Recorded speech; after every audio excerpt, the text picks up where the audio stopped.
tempranas del proceso infeccioso. Por lo tanto, es importante conocer la composición química de los microorganismos.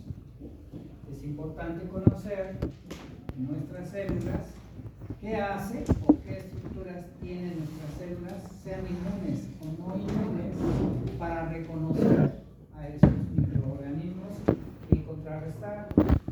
Y la otra, que si el microorganismo logra destruir a las células, se van a liberar moléculas que al final de todo esto serían detritus celulares, fragmentos de células. Estas moléculas que se van a liberar pueden ser tanto de matriz extracelular como de la célula misma. Si le queremos dar nombres específicos a esto que estoy mencionando, entonces los microorganismos tienen un conjunto de moléculas que se les conoce como PAMs, que no son otra cosa más que parte de la composición química de estos microorganismos, los patrones moleculares asociados a patógenos. ¿Okay?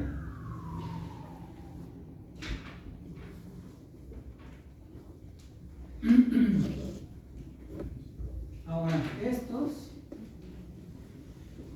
en realidad viene de un concepto más general que es MAPS.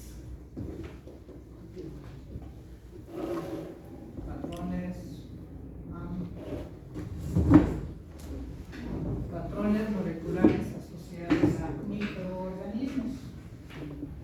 Dentro de estos patrones moleculares asociados a microorganismos están los PAMs, que es precisamente las moléculas de los patógenos. Pero también tenemos los MIAM. Mi es de microbiota. Sabemos que tenemos dos tipos de microorganismos de manera general: los patógenos y nuestra microbiota, los que nos favorecen, nos protegen. Entonces, los PAMs son patrones moleculares asociados a microorganismos y son de dos tipos: los de patógenos y los de la microbiota. Nos vamos a centrar ahorita en los patógenos. Vamos a poner algunos ejemplos, no todos, de los microorganismos y luego las moléculas que tienen en su estructura química. Es importante mencionar que ahorita que pongamos estos, todas las células y todos los microorganismos unicelulares o bien multicelulares, pero en sus células, tienen proteínas en sus membranas y tienen lípidos. Y estos, hacia afuera, presentan carbohidratos. Y esto ya sabemos que es el glicocálix o glucocálix, como lo quieran llamar. Quiere decir que son carbohidratos. Puede ser glucosa, son monosacáridos. Glucosa, manosa, fucosa, galactosa, ácido ciálico, ácido N-acetilneuramínico, entonces glucosa, manosa, galactosa, fucosa, ácido ciálico, no confundirlo con el ácido salicílico, ¿sabes? Ácido N-acetilneuramínico.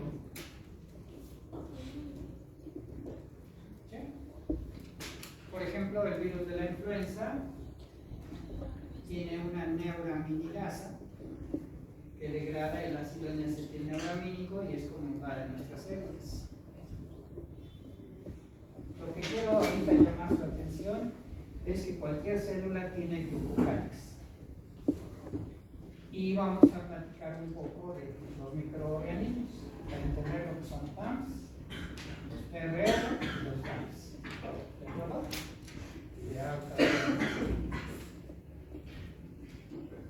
Algo se robó, dice. Algo se robó, seguro. Bueno, Para enfatizar un poquito más la importancia del glucocálix, hay quienes estudian el cáncer cervicouterino y para estudiarlo en etapa 1, 2 o 3 de su agresividad, estudian qué carbohidratos tienen las células del cáncer cervicouterino en la superficie de la célula. Las moléculas que usan para identificar qué carbohidratos tienen se llaman lectinas. Las lectinas son proteínas de origen vegetal, de origen animal, de invertebrados o bien de leguminosas. Podemos obtener lectinas del frijol, lectinas de haba, lentejas, todas las leguminosas, chícharo, garbanzo, arrejón, etcétera, etcétera. ¿Sí? Ejemplos: aglutinina de germen de trigo, aglutinina de cacahuate, la concanavalina A, la fitohematoaglutinina, y tienen un comportamiento muy característico estas lectinas. No solo reconocen carbohidratos, muchas de ellas también estimulan la mitosis en las células. Entonces, los que hacen cariotipos para determinar alteraciones cromosómicas en el ser humano utilizan mucho la fitohematoaglutinina.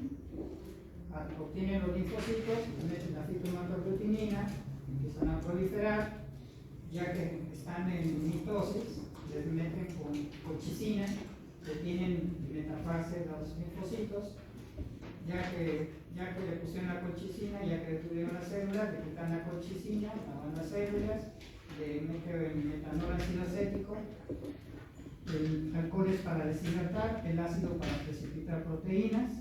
Entonces el linfocito ya con sus cromosomas condensados queda como una estructura bien frágil y seca, se estalla la laminilla, así tal cual, cuando hacemos cariotipos, tomamos las gotitas, estallamos en los portaobjetos que dejamos abajo, se abre y ya en el microscopio contamos los cromosomas. Vemos forma, tamaño, posición del centrómero, etc. Bueno, las lectinas sirven para identificar qué carbohidratos. Solo estoy enfatizando esto, un ejemplo, para enfatizar la importancia del glucocálix. Si quieren conocer un poquito más de estos trabajos, revisen los trabajos de la doctora Vallejo, Verónica. Ella estudia mucho el uso de lectinas para caracterizar el glucocálix en las diferentes etapas del cáncer cervicouterino. Interesante el campo. Quieren conocerla y trabajar con ella en cosas de estas. Ella está en el CIDIO, aquí en Metepec, en Puebla. Ya se aburrieron de la investigación, se van a nadar un ratito, ¿no?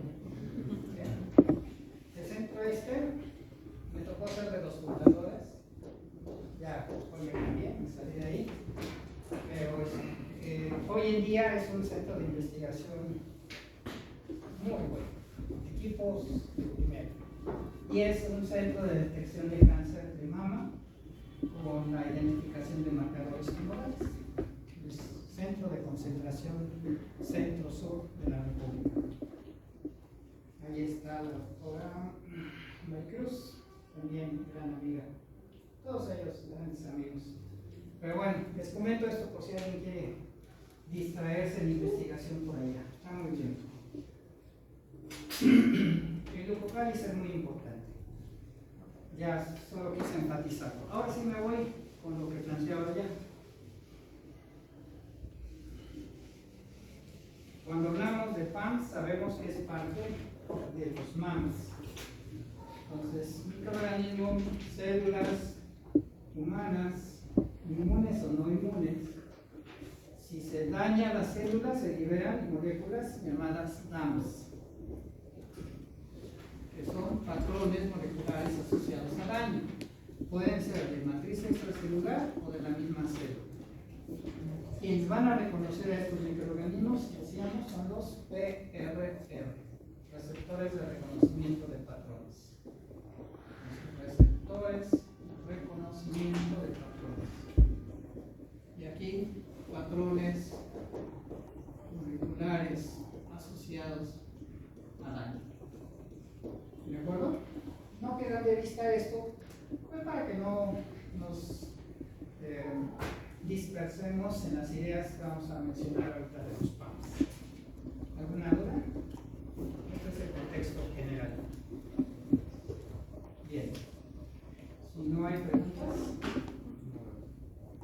vamos con los PAMs.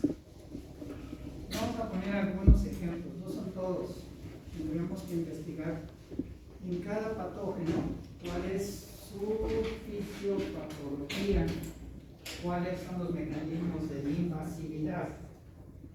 En términos generales, la invasividad primero es el reconocimiento, luego es la lesión y luego es la introducción.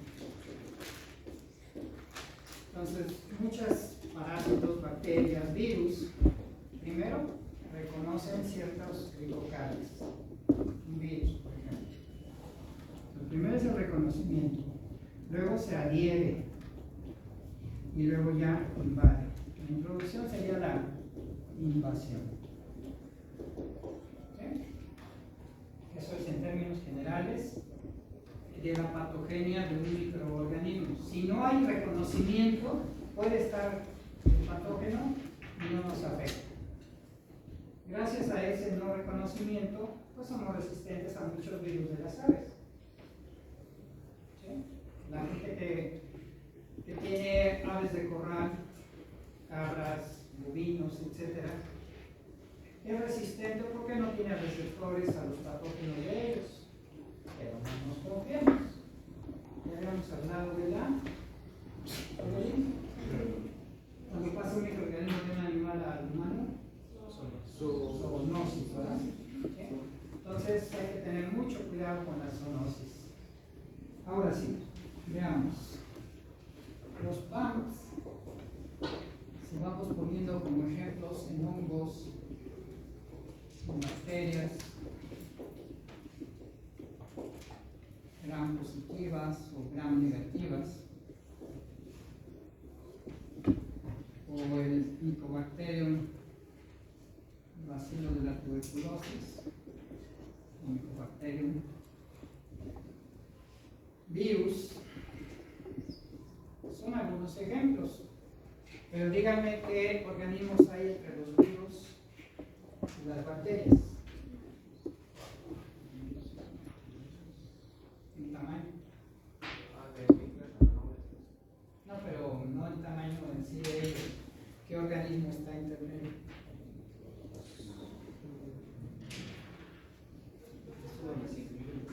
No, esos son gigantes. Los protozoarios están aquí. Hay hongos macromicroscópicos, ¿no? Pero los protozoarios son más grandes.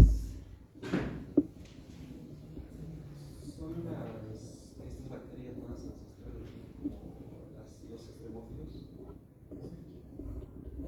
Las amibas pueden entrar. Amibas están aquí. Giardia, tricomonas, etc. Bueno. ¿Deberían los virus que No, son bacteriófagos. Aquí estaría el micoplasma. Bueno, en tamaño, entre virus y bacterias, el micoplasma. ¿Sí? ¿Y de los virus, más pequeño? ¿Qué le sigue? Antes de los priones. Virus que no están envueltos, viriones, y los priones.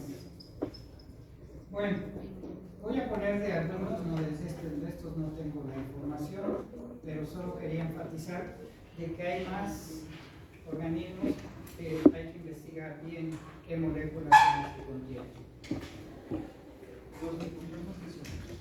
¿Qué pasó, jefe? Tremendo, feo.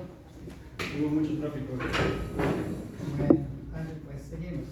Aquí, por ejemplo, los hongos tienen moléculas en su superficie, como son la manosa y la pulposa, carbohidratos.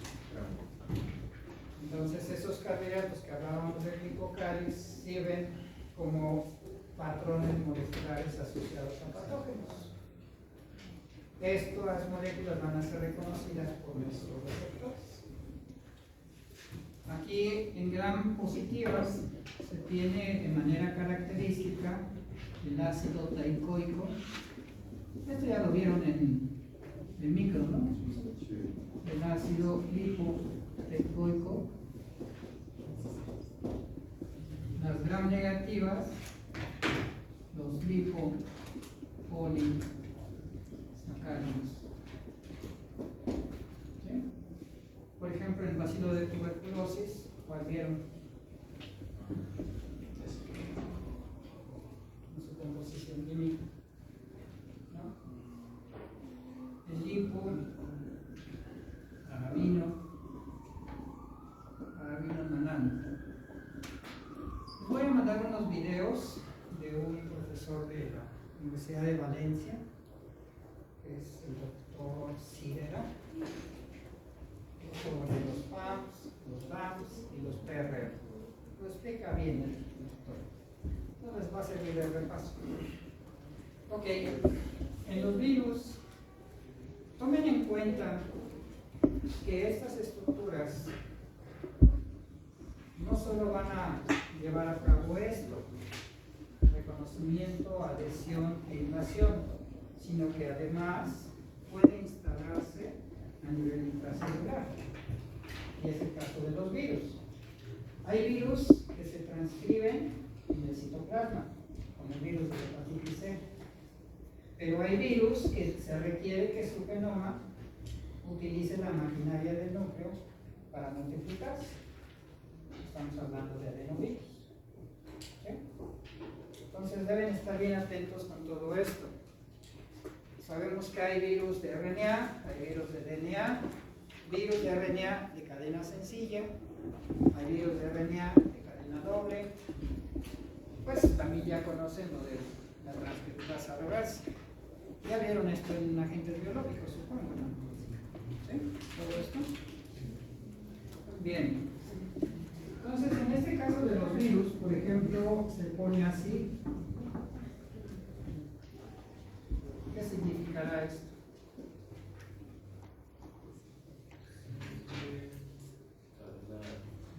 De cadena sencilla, ¿no? Single strand. ¿Sí? Cadena sencilla. Si le pongo la D de doble, entonces también está el doble S de RNA. Cadena doble de RNA. Y esta que significa secuencias de ADN no metilado. Esto solo significa secuencias de ADN no metilado.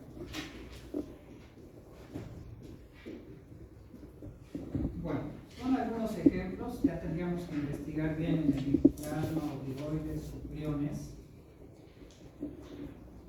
¿Qué son los priones, Richard? Ajá.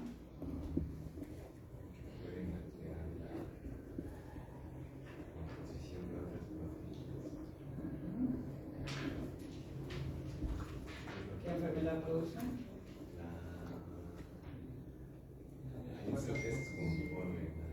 Encefalitis espongiforme, conocida como también o el Scrapie. El Scrapie también. Hay priones patógenos y no patógenos. ¿Sí? Entonces hay que, pero mientras no se sabe quién lo descubrió. ¿No han leído la historia de Stanley Kushner? Es fascinante. Después de 40 años le dieron el premio Nobel. No le creyeron, ¿no? Cuando lo publicó no lo creyeron. Ya hasta después de 40 años le dan el premio Nobel. No tiene muchos años que lo publicaron, pero bueno. Ok. Estos son los patrones mutables. ¿Sí? Este es el microorganismo, desde luego. ¿Sí? Pero son las moléculas que debemos tener en consideración. Insisto, si nos ponemos a buscar, vamos a encontrar cada uno de ellos. G, perdón. Disculpe. Es una G. ¿Sí? Sí, como son secuencias de DNA no metilado, entonces es de citosina y es de guanina. ¿Sí? Vámonos ahora con los receptores.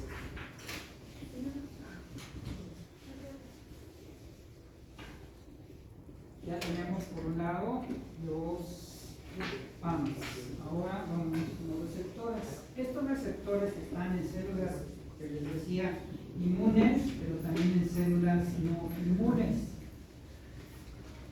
Pero como también los microorganismos pueden ser extracelulares e intracelulares, pues requerimos de receptores que estén en la membrana celular, receptores que estén en el citoplasma, núcleo, o bien receptores que estén en la circulación o en el tejido conectivo.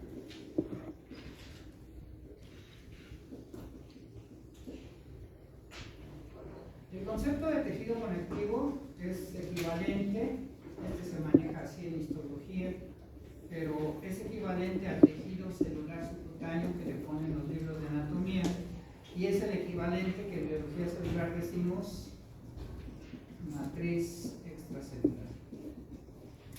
Es lo mismo, ¿sí? Son conceptos iguales. Simplemente es todo aquello que rodea a los órganos, a las células. Es lo mismo. Y es importante porque esto también se daña cuando hay procesos traumáticos o procesos infecciosos, no solo las células, sino también esto. Cuando las células se dañan o el tejido se daña, decimos que son detritos, fragmentos. ¿Ok? Son fragmentos. Regreso. Entonces, para estudiar los PRR, receptores de reconocimiento de esos patrones, que deberíamos decir receptores de reconocimiento de patrones moleculares asociados a patógenos, ¿sí? Sería lo correcto. Pero bueno, para no estar repitiendo lo anterior, dejémoslos como tal. Estos receptores que están en membrana, vamos a ver primero esos, los que están en membrana,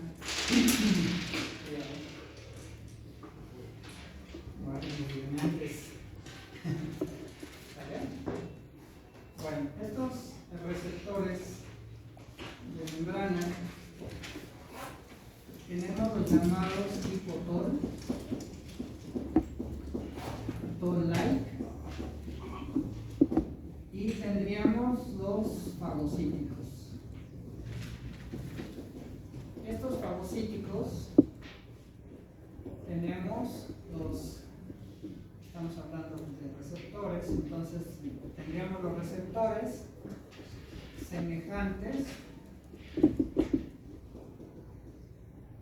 a la lectina tipo C. ¿Vale? No asusten. Ya les decía hace rato, los carbohidratos se reconocen por las lectinas. Entonces, ¿los anticuerpos qué reconocen? Antígenos y en particular péptidos, ¿sí? Los epítopos. Los epítopos. Las lectinas reconocen carbohidratos específicos. ¿Sí? Bueno, vamos a celular, caballero. La R de receptores. Mándeme. Receptores semejantes a la lectina. A la lectina tipo C. Ya les había dicho, hay lectinas que sirven para que nuestras células se adhieran. Ya después veremos, es más, si las vimos, ¿se acuerdan? La lectina P, la lectina E, cuando hablamos de las adhesinas vasculares en los órganos linfáticos, vimos lectina P, lectina E, ¿sí? Pero bueno, ok. Otro más son los llamados scavenger. Esto significa en inglés basura. que quiere decir que son receptores que reconocen detritos de células, las fagocitan y degradan todos los elementos.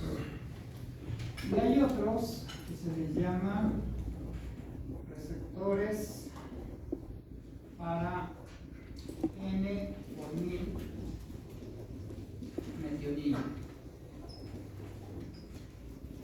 Estoy hablando del receptor.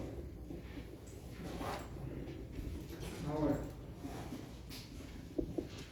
para ir entendiendo esto, los Toll-like son receptores que están en la membrana celular. Van a reconocer moléculas de los patógenos y van a generar una señalización intracelular que llega hasta el núcleo. Ustedes ya han visto señalización intracelular, por ejemplo, en bioquímica, para comprender los receptores, señor Jared, para comprender, por ejemplo, receptores para hiperosmolaridad. Una hiperglicemia es un estado hiperosmolar. Entonces hay receptores en la célula beta de los islotes de Langerhans que detectan la osmolaridad de la glucosa con la finalidad de promover la liberación de insulina.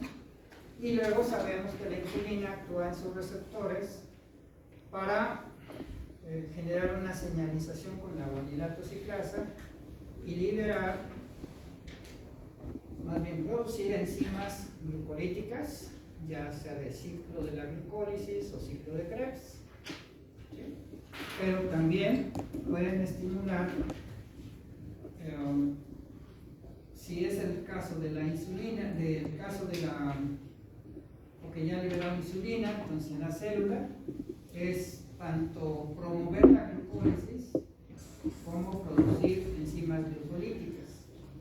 Pero hay todo un proceso para que los genes se activen.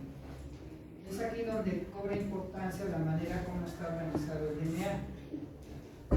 Ahorita sigo con los Toll-like, pero ya después voy a dar un ejemplo general y ya luego uno en particular de la señalización. El curso no me puedo detener a señalizaciones porque no es un curso de biomedicina. ¿Sí? O sea, les daré un ejemplo de los IR o de los MDI 88, etcétera, el factor NF-κB, cosas de señalización que va a ocurrir en las citocinas, que va a ocurrir en los Toll-like, pero no es un curso de señalización. Entonces solo les daré el concepto general. Ustedes me van a ayudar con lo que ya hayan visto en bioquímica. Bueno.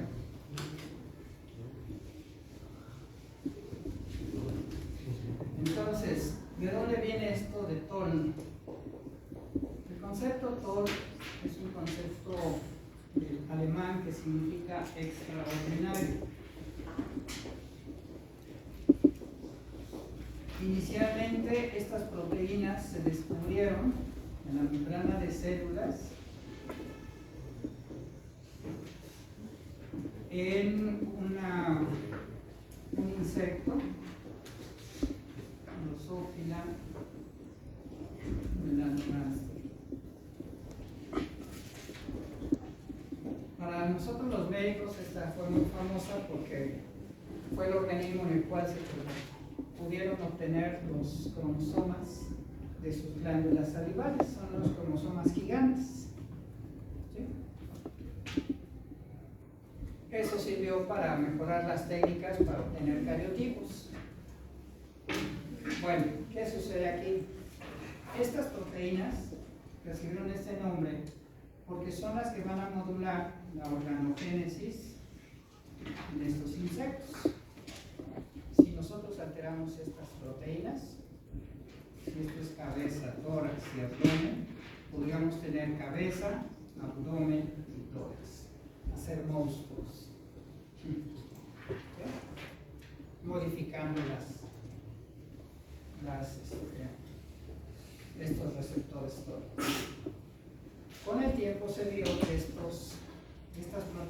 eran semejantes en el ser humano y entonces reciben el nombre de toll-like. Entonces ustedes encuentran like que es semejante a, ¿sí? Estos toll-like en el ser humano tienen que ver con la respuesta inmune innata. Todo lo que estamos viendo ahorita es respuesta inmune innata. ¿Sí? Es la manera de cómo el organismo se va a defender del microorganismo, aquí, patógeno, y cómo va a responder tanto al daño que le está ocasionando como para contrarrestarlo. Con sus DAMs, con sus receptores, con los PAMs. Pero todo esto tiene la finalidad, estas interacciones y estos resultados, tienen la finalidad de generar la liberación de citocinas proinflamatorias. Estas citocinas ya las conocemos, nos generan temperatura, nos generan dolor,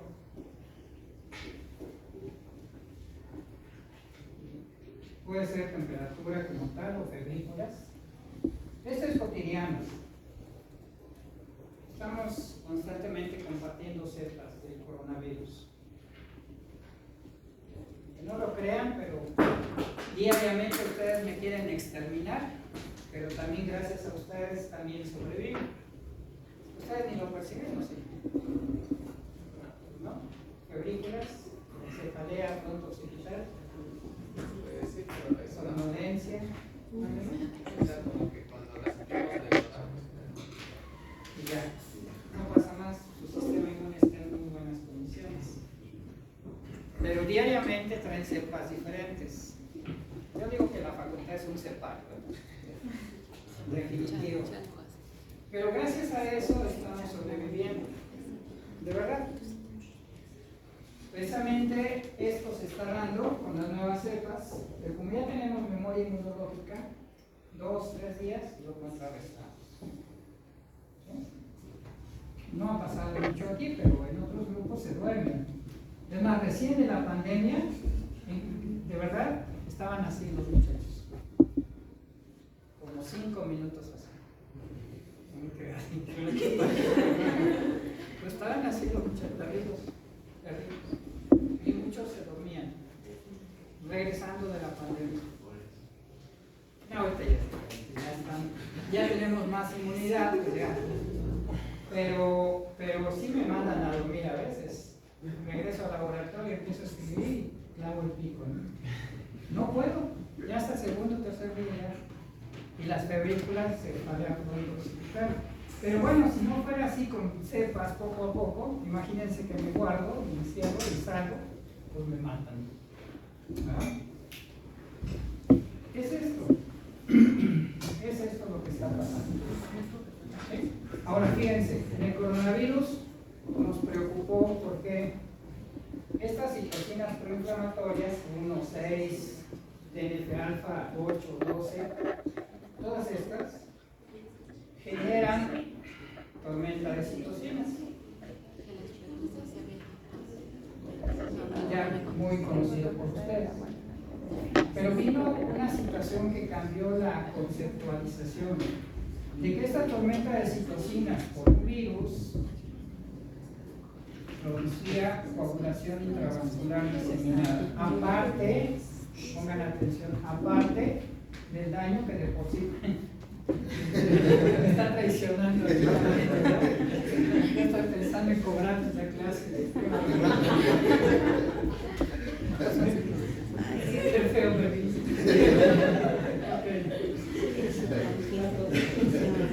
Perdón. Ay,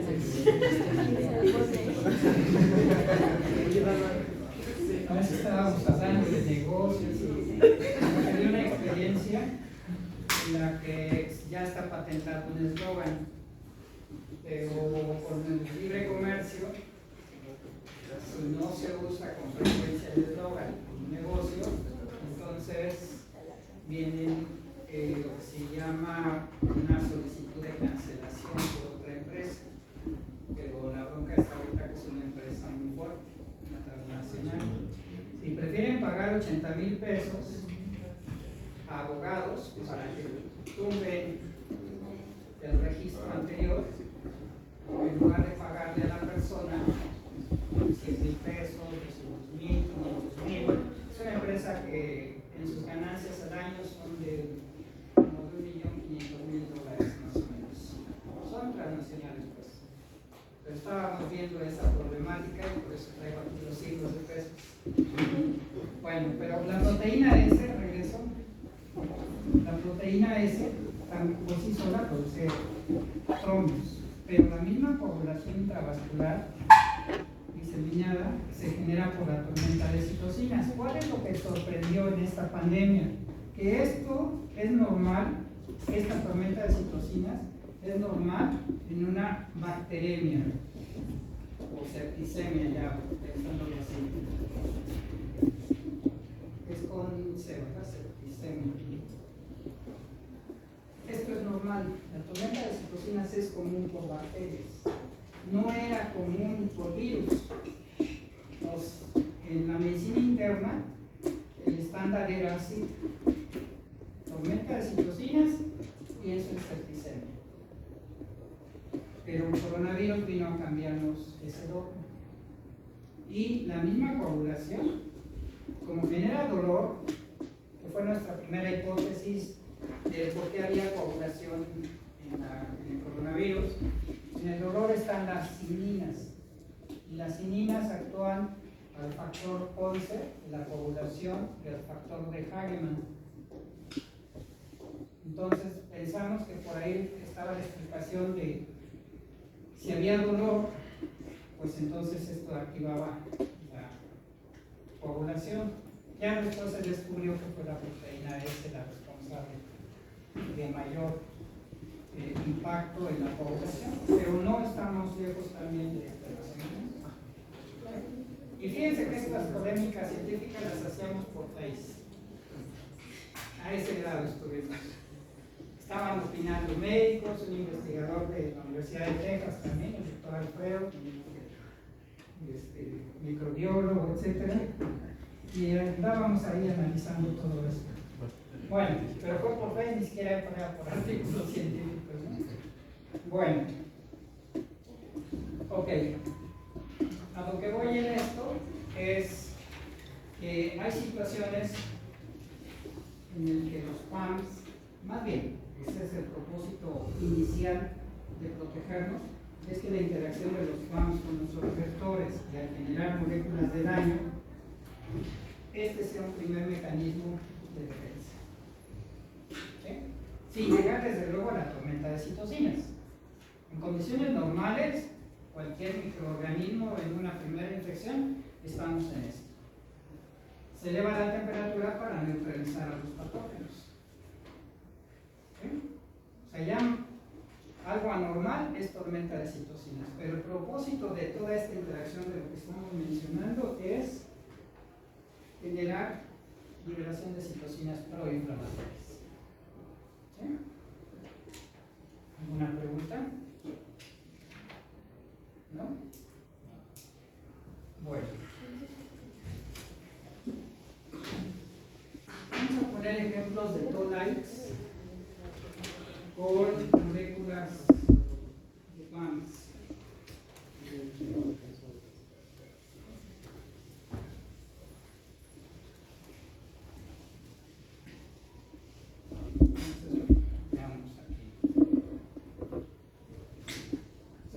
Alrededor de unos 13 receptores tolite. Algunos todavía no se han identificado qué reconocen, pero si ustedes se recuerdan de los artículos que les mandé, en la microbiotas participan tolite 3, tolite 4 para estimular el sistema inmune en piel, en intestino, en aparato respiratorio. Bueno, va. Por un lado vamos a poner los PRR de membrana, en este caso los tolite tendríamos el PAMS, que reconoce. Entonces, el Toll-like receptor 4 me reconoce en el caso de las bacterias gram negativas, los lipopolysacáridos. Ya lo pongo así abreviado porque ya lo vimos como tal, ya explicamos todo esto, ¿sí? El Toll-like receptor 3, este me reconoce RNA de doble cadena. Luego el 7 es Toll-like receptor,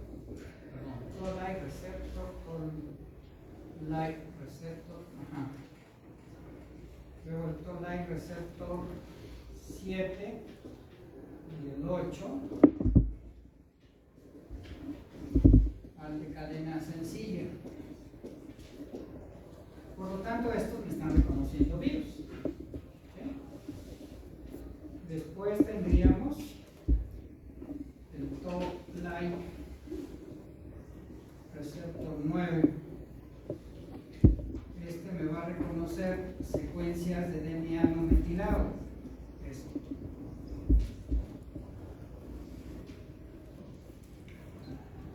Toll-like receptor 5 reconoce flagelina.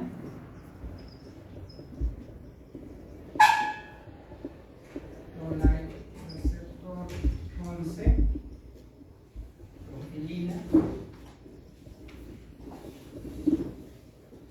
Y luego tenemos otros, el 1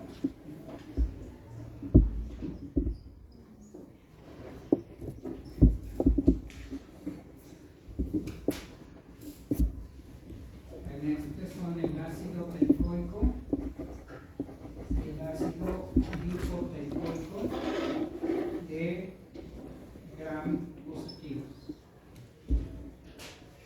Por último, el 2 y el 6, Toll-like receptor 2, Toll-like receptor 6, me reconoce los glicoarabino-mananos del bacilo de la tuberculosis. ¿Okay? Entonces serían los ejemplos. Voy a mandarle los videos, que no sé si ya se había comentado, del doctor Sidera. Son 3 videos de PAMS, de PRR y de DAMS. Es un profesor de España y tiene buena su presentación, entonces les va a servir para repasar y ampliar su información. ¿Con bacterias? Sí. Bueno, esto es el caso de los Toll-like.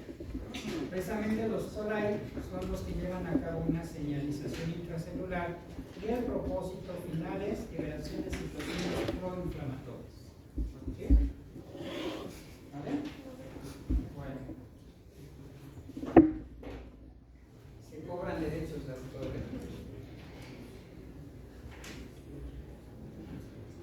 No, está preocupante todos los cambios de genera Linky, porque ya no queda tanto que queda la propiedad intelectual. Pero bueno. Bueno, para no adelantarme con ustedes, vamos a jugar un ratito. Ayer veíamos de la conjuntiva. Ya me falta ver de los otros, de membrana, pero bueno, para ir parejo con el otro grupo, vamos a tener 5 minutos. ¿Quién me regala una hora?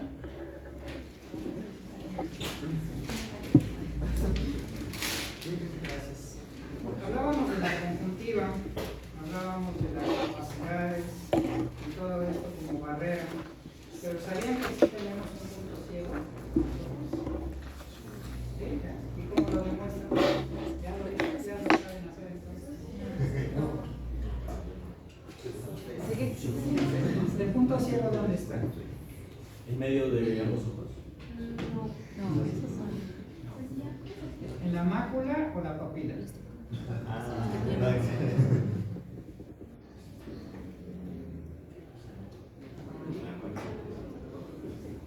mácula es donde tenemos la belleza visual.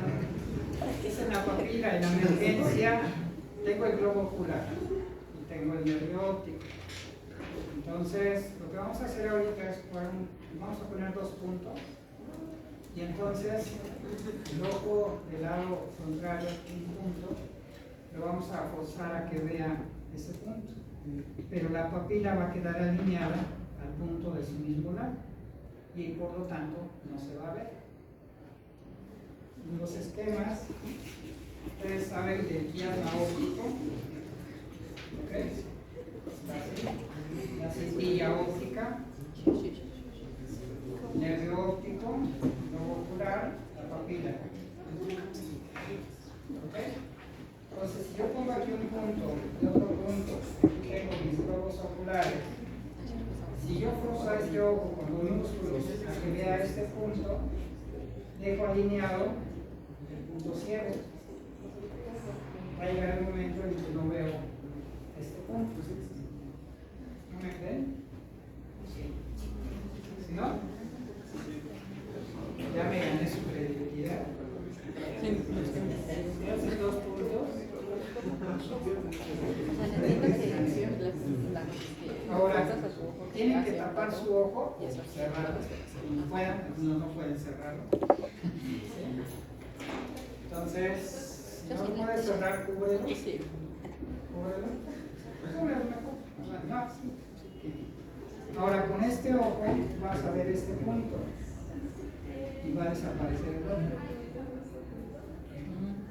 No lo veas, ve al otro lado, ve de este lado. ¿Desapareció? ¿Lo ves? Viendo este punto, ¿ves el otro?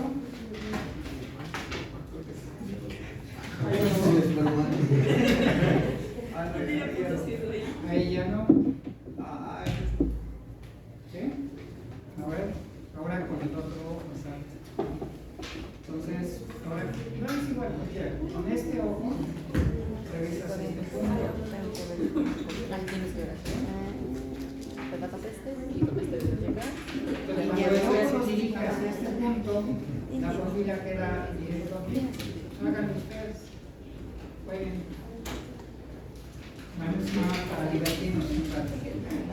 Entonces, por ejemplo, si te veo aquí, por aquí, o sea, ¿dónde está? ¿Qué me está pasando?